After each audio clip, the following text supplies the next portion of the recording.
Ouais. Good afternoon. It's working.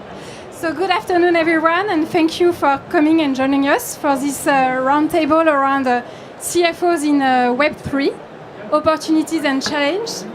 So I'm Flora, partner at PwC, and head of what we named Digital Assets Trust Services. That is to say, all the services that help companies to bring trust in their Web3 activities, such as valuation, reporting, auditing, accounting, tax, legal, and things like that.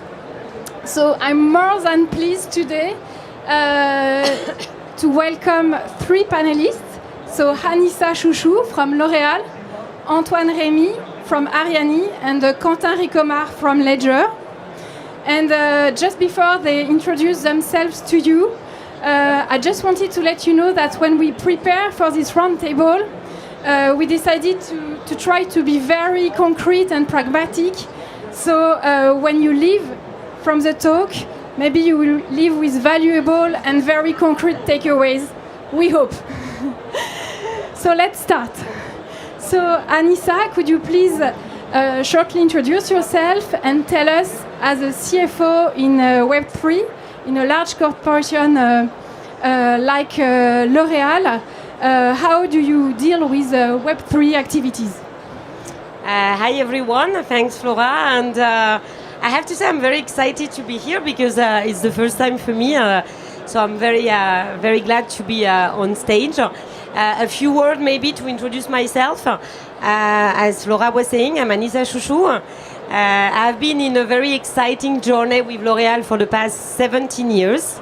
And what I want to share, and I think it's great to know, is that I've been in a very various financial operational role in different places in the world. So in New York, in Hong Kong, and my last position was the CFO position of Spain and Portugal.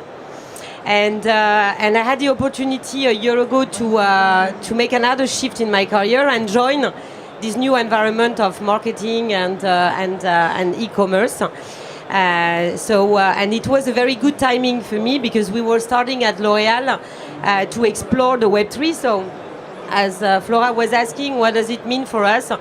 I would say two key things. For us, it was very, very key to be a business partner, to understand what was at stake there, what is it for beauty, because it's very new, and also to build a strong team around it. So I'll tell you more about it after, but for me it has been a very great collaboration experience. Thank you, Hanissa. Antoine, what about you? Hello Flora, hello everyone. So my name is Antoine Remy. I've been working the finance function for the past 30 years, so it's not typical for a Web3 CFO, I must confess. I had the opportunity and the chance to do 25 years in very classical industries, I would say, French TV, TF1, and then followed by 21 years at Danone, the yogurt company. I had the opportunity in that tenure to work with PwC and get to know the quality of PwC. I got to know 3 countries, France to start with, Spain for 5 years, and then the US for 16 years. And after 25 years in evolving CFO function, and I was the CFO for North America for Danone, I had the chance to cross path with 2 great visionaries and leaders in blockchain and Web3, namely Frédéric Montagnon, chairman of Arianee, and Pierre-Nicolas Ursel, CEO of Arianee. And I decided to make the leap of faith from a big corporation to startups, Web3, something totally new, sometimes hard to explain. It's much easier to explain how a yogurt is made than how an NFT is made. So Arianee has been created in 2018. I've joined Arianee 3 years ago. Arianee is the leading consumer engagement solution for brands. We work with 50 clients and partners like Richemont Group, Moncler, L'Oréal, Breitling. We are 50 people, and at Arianee I am the General Secretary and CFO. My turn? Yeah, Quentin, please. So hello, I'm Quentin, working at Ledger for 5 years now. So I started my career at EY, friends of PwC. For sure. As an auditor and in transaction. Then I moved to a very classical industry, as you were just saying, Antoine, in oil and gas and pharma company in France and China. So now it's been 15 years that I'm working in finance and 5 years at Ledger. So my move from classical industry to deep tech company was to say, I'm really working on something very not fashion in a way and not tech. So I decided to change the way I wanted to see the world. And I found Ledger 5 years ago. And 5 years ago, Ledger was a quite small company. I think we were, when I joined, 80 headcount people. Today we are 700. So I started at Ledger as an head of FP&A in finance management, and I was appointed CFO just 1 year after. So I grew up with the crypto ecosystem and the markets. Ledger is a pure player, and that's what I'm going to try to explain to you today, how I grew up with the ecosystem, with the market, and how we do to manage this today. Thank you, Quentin. So, as we all know, Web3 is changing very rapidly, and it's no longer the territory of pure players anymore. We saw many financial institutions coming in the Web3, many very large corporations such as L'Oréal coming in the Web3.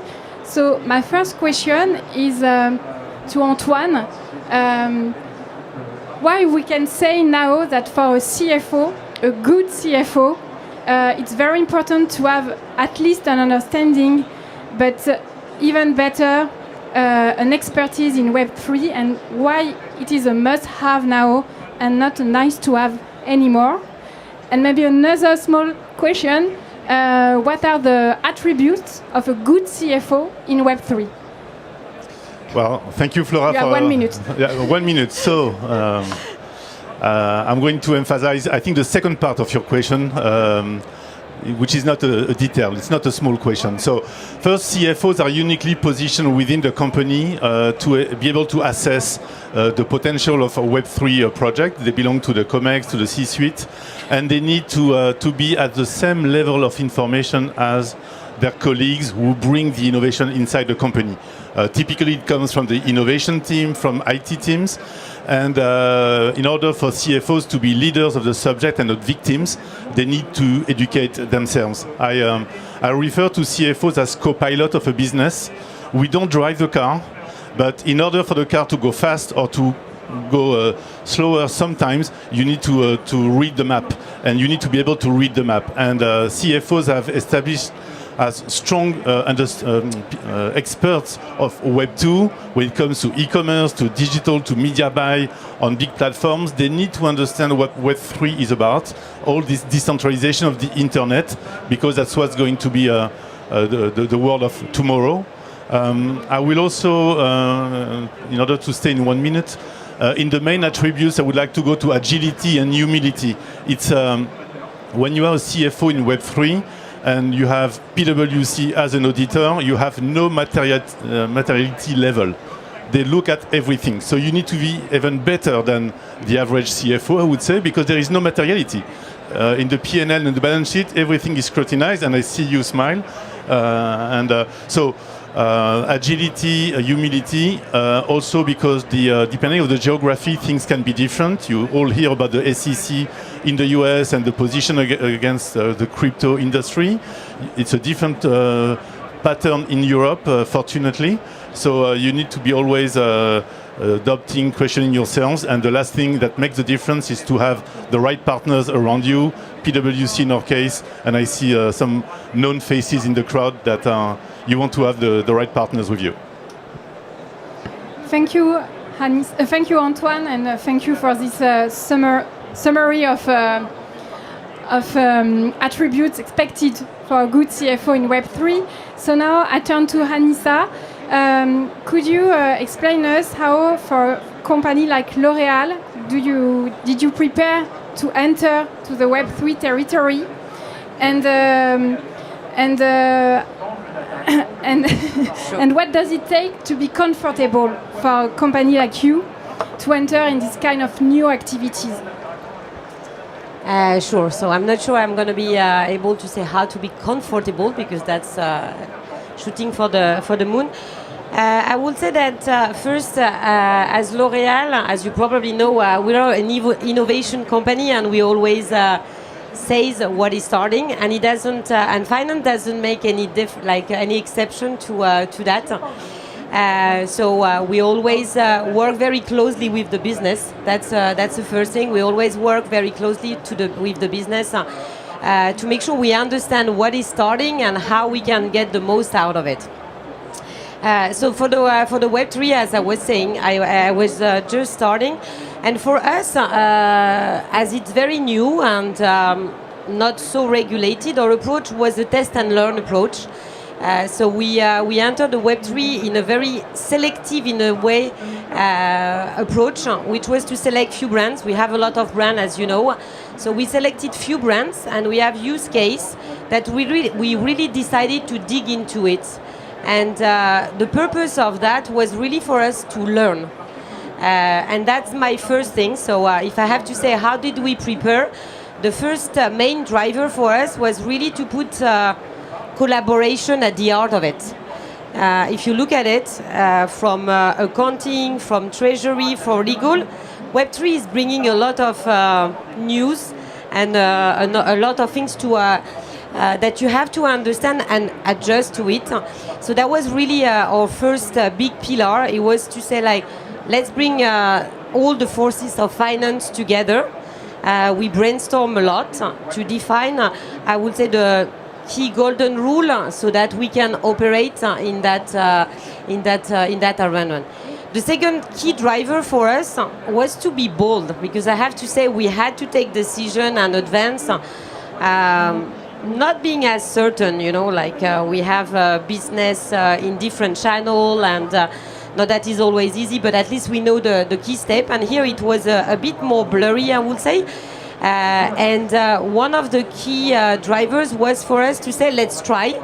And I think one of the key example, as you probably know, we created a DAO. So I remember at the time it was not PwC actually, but they were like, well, maybe you're starting with the moon. Maybe you just want to get to enter the Web3.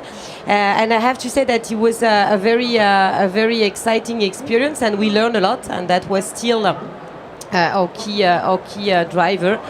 The third thing was to build an infrastructure.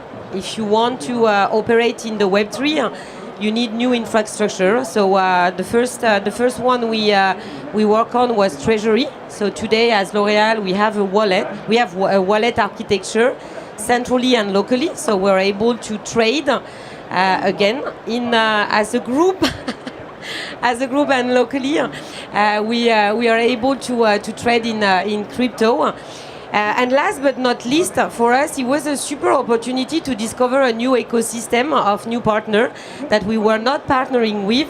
But I think it was the fourth key driver for us was really to build a strong partnership. And I have to say, we learned a lot from our partner.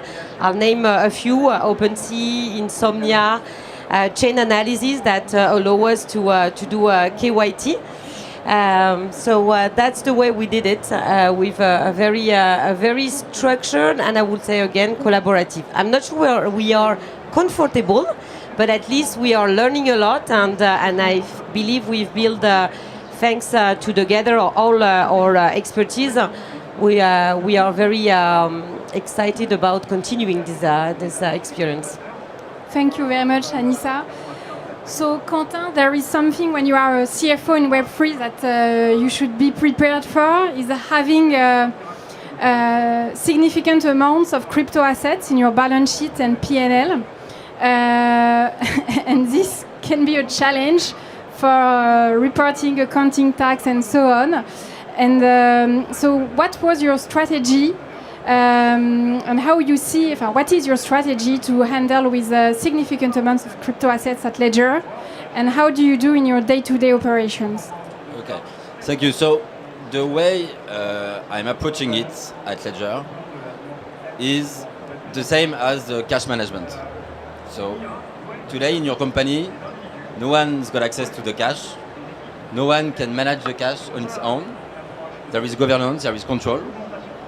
And my view is to say for crypto, because it can be same as cash, we have to manage it the same way. So I would say you've got three axes. First one would be ownership. Do you own your phone? Second will be control and management. Who's using it? And third one is going to be volatility. So the first one on ownership, if I give you an example, if you, as a company or individual, you're buying cryptos on an exchange, you are not in control of your phone. You don't access to your private keys, and you cannot manage it the way you want. If you want to take it back, you have to ask the partner. So first step. So if you are a company and you cannot be in control of your phone, if you have any issues such as we saw with FTX or what's happening on the market now, you cannot take back your phone when you want. First thing. Second thing will be internal control and governance, as I was saying. So who can manage phone, who can do transaction, who's going to access to the crypto, BTC, ETH, whatever.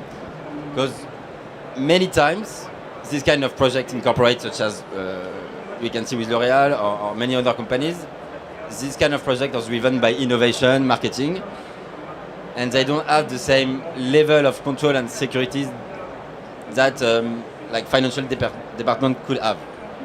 So this is really important to have this control, or like to give you a very simple example, is like who's preparing a trade, who's validated it, exactly the same way, while you're paying a customer, or provider, sorry. So someone gonna prepare, someone gonna pay, and that's it. Just basic control. And last one is volatility. You have to accept that you cannot control asset value of crypto, and there is a lot of volatility, so you have to put in place I would say treasury management to accept to a certain level what crypto you want in your balance sheet. So with these three axes, the way we do at Ledger, for sure, we are using our own product because we are providing security to crypto management.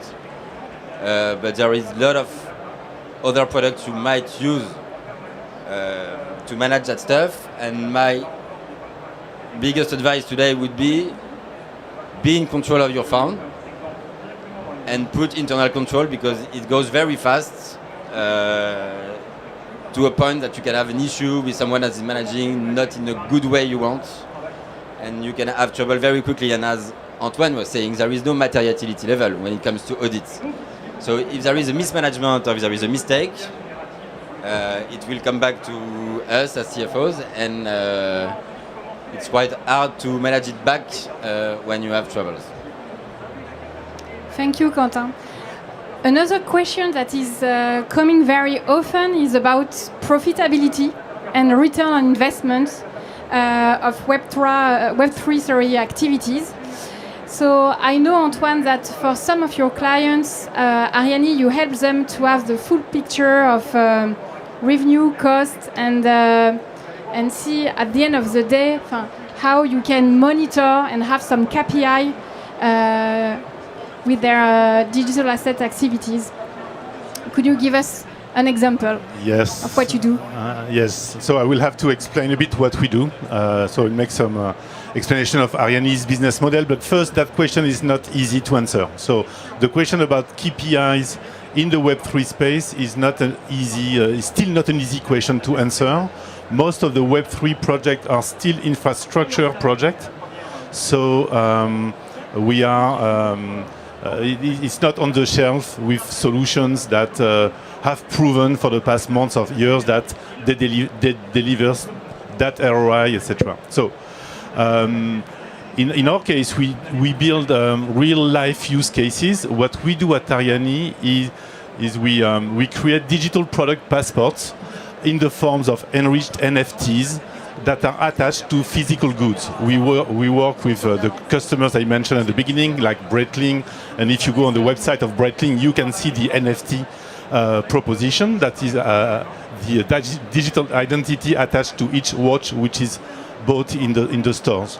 when you create that link between the brand and its community of consumers, you create a unique and permanent link between the brand and the consumer that can help disintermediate the way the internet is today built. And you have big stands behind us of people who are capturing all the margin of the internet. So in Web3, with this more virtuous and decentralized internet, you can leverage that direct conversation between the brand and the community, and then you don't have to repurchase the customer you already have. So the KPI number one that we will see down the road, that today we know it, we are convinced, but again, it's an infrastructure play for the moment, so we will see that KPI down the road is about lowering the digital and marketing cost of acquiring and retaining communities. A second KPI, and I will finish with this one, this is an example that we do with one customer that I will not mention, but we are working, because of that link between the brand and the owner of the product, without knowing who the person is, at the moment of the transfer of ownership, like resale, the brand can participate to a market where today it's not easy for the brand to participate because they lose track of their community. The NFT, when the watch, for instance, is sold to a new person, the NFT goes along with the watch, so the brand can participate to that new circularity model. So second KPI will be more revenues because the brands will be able to play where today it's not that easy for them to play. Thank you, Antoine. So all of you have experience about scaling your activities in the Web3. Hanissa, a company as L'Oréal, how are you preparing to scale up at very huge amount of digital assets activities? As I was saying, I think we're still in a test and learn mode, and we're very exciting to have key partners because the two of them are our key partners. So I think as L'Oréal, we are very convinced that there's a lot of value coming from the Web3. We have a lot of new brand use case coming, but we're still test and learning. So I don't know if we are scaling, but at least we're getting ready to scale. And most importantly, I will come back to what I was saying. What's important for us is to be ready, and it goes with acculturation with the team. So we remain very much focused on that for us internally to build solid foundation so that we understand what is the Web3. We have a solid architecture, solid partnership. And of course, we are looking into a very large landscape of providers that can help us scale. But I think for us to scale, the first and most important part will be to define the value creation. With the 3 use cases I mentioned before, we've learned a lot. We know, and we're convinced there's a lot of value coming from this new environment in terms of consumer engagement, loyalty program. But we want to be ready. So I believe we have explored enough and built solid foundation to be ready to scale. But I think it's important also in this type of environment to be ready to go in the right direction. And for now, we're still exploring. So I think we are playing with the different plate, looking at infrastructure very solid that will help us recognize big revenue, as you say, as we always do.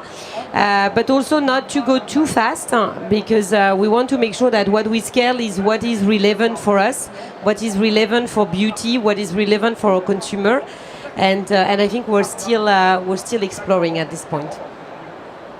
Thank you very much. So maybe Quentin, to wrap up the discussion, a last question. We see that in fact Web3 is an ecosystem between pure players, large corporate companies, financial institutions, and we are convinced that one of the key success factors is the collaboration between all these type of parties. How we can increase this collaboration and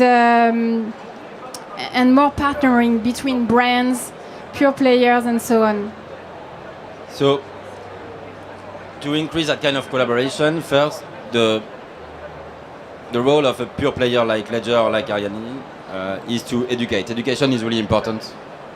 It's a bit probably scary, as it was for me, to go into that space in the financial side with like no idea of how to book revenues, how to book volatility, and how to manage of these new assets. So first thing is, well, the biggest advice would be pick up a good partner to be educated by him, and don't go alone, for many reasons.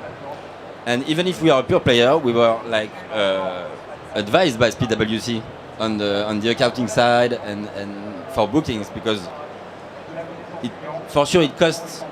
There is a cost, but it will cost less than if you do a mistake later and you've got this financial control that can kill the company. So don't go alone. Pick up the good partner. Be aware of all the risks. And this will help to increase all the collaboration between pure player, corporate, and all the companies that want to go into that space. Thank you. And just before maybe having the Q&A session, just one question for you, and if you can answer in 1 or 2 sentences maximum, what is your best memory in your Web3 experience as a CFO? I pick first. So 2018, I was the CFO of the first crypto company to be audited by a Big Four, PwC. And that was great because, again, no materiality level. It's huge for a CFO to have to explain every single thing. And we were very, very proud to issue a report without any qualification, a full clean report on your company. Yeah. So on my side, I don't know if I will pick. Of course, as you can imagine, as finance, I work with very exciting, creative marketing. So I would say the first, the day we drop our passes for the DAO, it was very fulfilling to see how the team was proud. But to be honest, I would say that it's not one event. My takeaway from the Web3 is an overall is to say, like as you can imagine in L'Oréal, the creativity comes from intuitively from the marketing, and to me the main takeaway was to see how agile and looking forward the financial team was.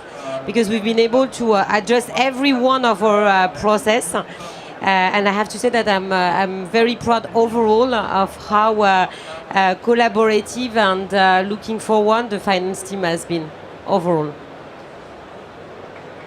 Quentin, your best memory or critical moment as a CFO in Web3? I mean, both is when I was appointed as a CFO at Ledger. I think that the month when I was appointed, it was the month we started to get significant amount in crypto in the balance sheet. And I was a bit like in the middle of the ocean with like, I don't know how to deal with it. So it was a scary and challenging moment, but very like one of the best memories in my career, because it was in a new company with a new asset class. And I mean, you can only find the answer to pick up the good partners, to understand how it goes, because no one can help you at that time. 4 years ago, no one was able to help you. So it was like, yeah, good memory, scary, but good one. Thank you. So thank you all for having listening to us. I see people taking some notes, so I hope that we have concrete takeaways from us. And maybe let's start with the questions. Thank you so much for the presentations, explanations. I have a question to you, Quentin from Ledger. So first, it's about the validation of the transactions. So currently, are you using kind of smart contracts in Ledger to approve the transaction done by company account or in the company account wallets?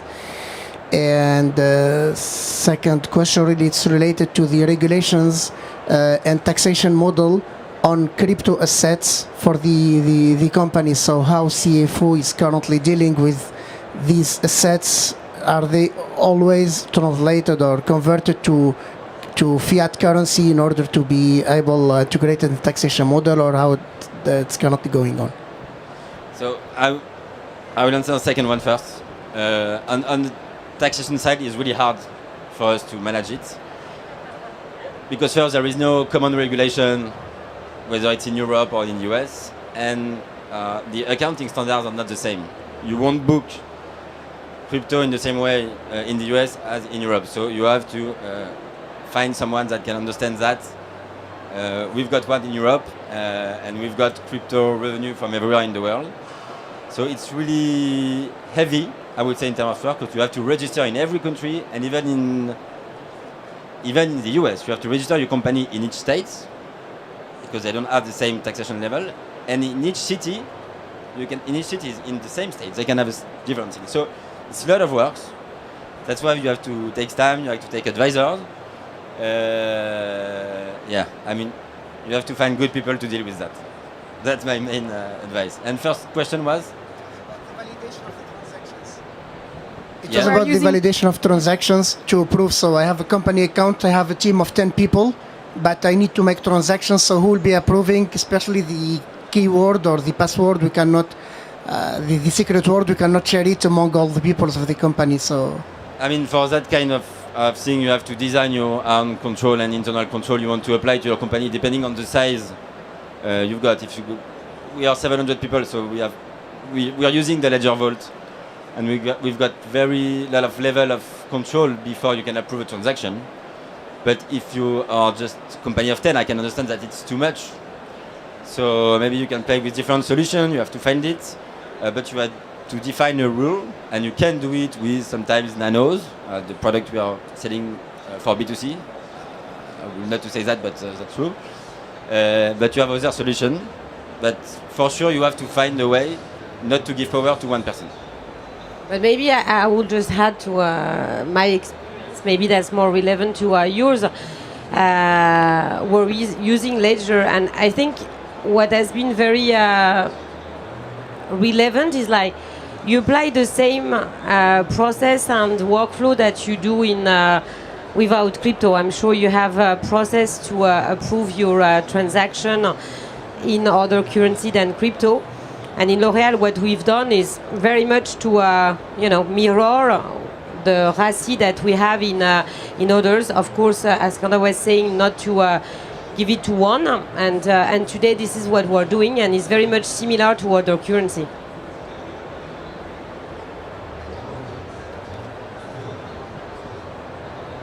Hello, everybody. My name is Ilham El Bouloumi. I'm a blockchain developer. With my associates, we would like to create a startup, a DAO, specialized for crowdfunding and investment, with a monitoring system to avoid scams and empty projects. And my question is, from your own experience, how to create a successful DAO with engaged community and to achieve our goals. Thank you. So may I ask you, sorry, to repeat what is like the DAO objective that you have? Sorry. Yes, sure. The DAO is the aim of the DAO is to bring people from Web 2 to Web 3. And the most issue that we encounter is that it's a big ecosystem. It's not easy to go through it, and it's a way to accompany these people to Web3 ecosystem in order to invest in a safe and a secure way.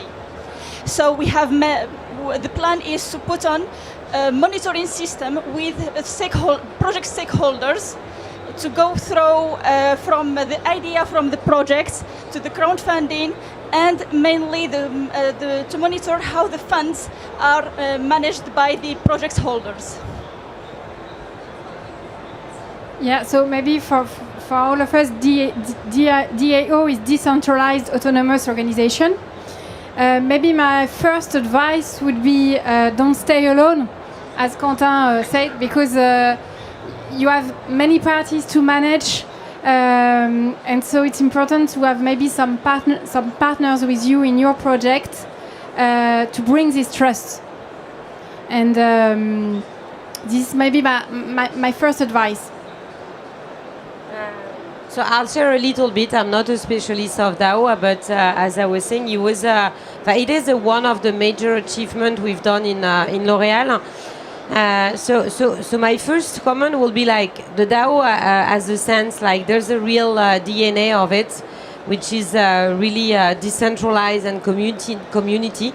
So I would say before any technical aspect, there has to be a real purpose of it.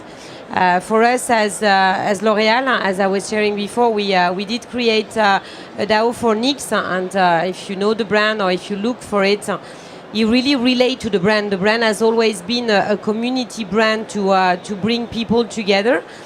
So I think the first thing is the DAO, I think, to me, makes sense as a real purpose of what you're trying to achieve. Then, again, as I was saying, you make it mirror to what you know. We created as L'Oréal a legal entity, and then you define how you want to operate, who is going to be the main voters, but the whole thing needs to be very much linked to a DNA of a DAO, which is a creator economy.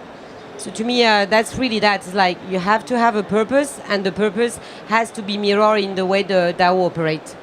Yeah, and for those who are interested, there is some videos about your DAO gorgeous just on your L'Oréal booth. Yeah, you can. And see you can also find some resource online on the A16Z.com website. So A16Z is this massive investor in Web3.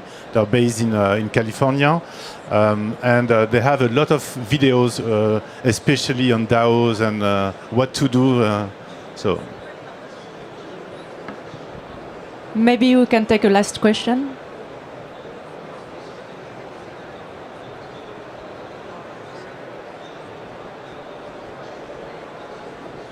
Thank you very much, and happy to discuss with you if any other questions.